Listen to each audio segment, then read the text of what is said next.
Well, welcome to week 4. I want to give you a quick review and a quick preview as you get ready for this week's lessons. I want to take a moment and just remind you to keep looking at that hermeneutical circle, looking at those steps, starting with your presuppositions and looking at the background and the introduction, exegesis, biblical theology, historical theology, systematic theology, practical theology, and just working your way through a text. And I also want to remind you that we're looking at those big pieces and we're trying to dig in a little bit deeper. So last week, we began to talk about how do you set the historical context? How do you set the cultural context of a passage? What are the tools you use, and what are some of the things that you would do to try to make that come alive to the people so they could feel like, hey, I understand what's happening here. Last week also, you worked diligently on a discussion question on dispensationalism and covenant theology.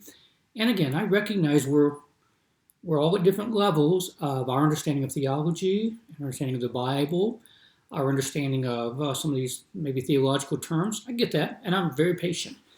My goal is not that we all end up at the same place at the end of 7 weeks together. My goal is at the end of 7 weeks together, you're much further along in understanding the Bible than you were when you started. And so where we end up will look differently from one another, but compared to ourselves, we ought to be able to see progress. And that's my goal. Okay? So many of you didn't take nearly as long to maybe wrestle with last week's discussion question because you've lived in this and you've struggled with it already and you know where you're at. Some of you had to put a lot of time into it, and I appreciate the work that you've done. When you think about dispensationalism and you think about covenant theology, they both have strengths. They really do. Dispensationalism, a strength is the fact it tries to understand the meaning of a word in its text, in its historical setting. I get that. That's a great strength. Covenant theology, the people who preach from that viewpoint often are very great expositors from the narratives and historical sections of the Bible, and it's edifying preaching from the text. And I need to recognize that. Okay, I need to recognize those differences as well. And I've already talked about that a little bit along the way, some of those differences. In this week's lecture, it's a subject matter that we don't think a lot about, and yet it is important when it comes to understanding and interpretation. This week, it's called lexical and syntactical analysis. I've entitled the title Words and Syntax because I hope that doesn't scare you away. But technically, we're talking about lexical and syntactical studies and analysis. Lexical or lexicology deals with a dictionary definition of a word. It's defining words. And I think we'll be fine there. Syntactical studies and analysis is looking at how words are put together in a sentence. I'll give you an illustration. I can take a group of words in English. The boy hit the ball. The boy hit the ball. The boy hit the ball. I can take all those words, throw it in a pot, shake it up, pull it back out. The ball hit the boy. Same words, total different meaning. Because word order or syntax is very important to understanding something in English. The way those words are put together, those exact words give two different meanings based on the order, doesn't it?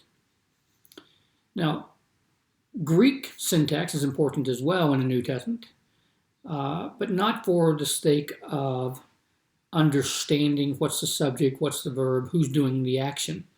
That's figured out by the endings of words.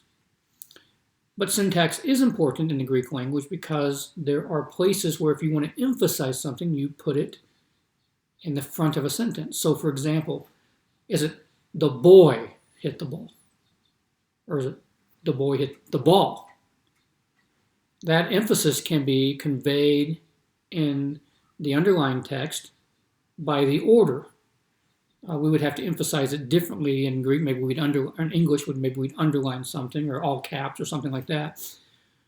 So if I understand that, then I ought to put the emphasis where the Bible puts the emphasis. So for example, and this is a fictitious sentence, the boy hit the ball. And I'm preaching then about the boy. There was the boy here, and God used a boy.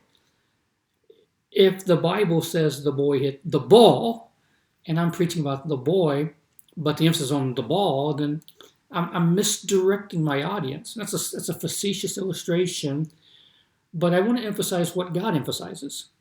And if God is emphasizing not who's doing it, but what is being done, then I don't want to put so much attention on the who that I overshadow the what. And so this is where syntax comes into play. All right, so you're going to see it in this week's lesson.